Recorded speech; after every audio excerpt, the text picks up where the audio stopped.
आणि यशस्विनी राजेसुद्धा आलेले आहेत अमेरिकेवरून, खास आपल्या आजोबांना मतदान करण्यासाठी. त्यामुळे उत्साह पूर्ण आहे आणि आज महिलांना इथं एवढ्या मोठ्या प्रमाणात मतदानासाठी एवढ्या सकाळी लवकर बघितल्यानंतर आत्मविश्वास आणखीन वाढतोय. खरं तर म्हणजे तुम्ही सदस्य जरी असल्या छत्रपती घराण्यातल्या तरी तुम्हाला एक राजकीय वारसा आहे. दिग्विजय खानविलकर साहेबांचं नाव आजही घेतलं जातं.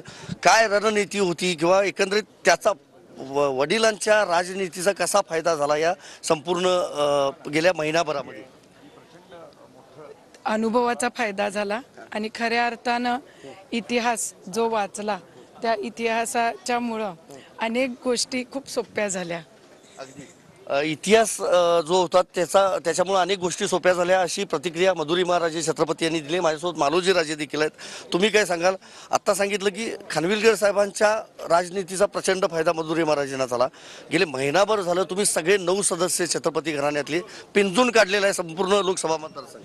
निश्चितच आपला घरचा उमेदवार म्हटल्यावर घरच्या प्रत्येक मंडळीनं प्रत्येक मतदारापर्यंत पोचणं हे आमचं स्वतःचं कर्तव्य होतं आणि ते कर्तव्य पार पाडण्याचा आम्ही प्रामाणिकपणे प्रयत्न केला. अगदी शेवटच्या वाडी वस्तीपर्यंत आम्ही जाण्याचा प्रयत्न केलेला आहे आणि मतदाराला भेटण्याचा आणि आमची भूमिका पटवून देण्याचा प्रयत्न केला आहे. मला निश्चित आशा आहे की चांगल्या पद्धतीचं साथ मतदार या निवडणुकीमध्ये देतील. धन्यवाद आमच्याशी बोलल्याबद्दल. व्हिडिओ जर्नलिस्ट विनोद कुमारसह मी संदीप.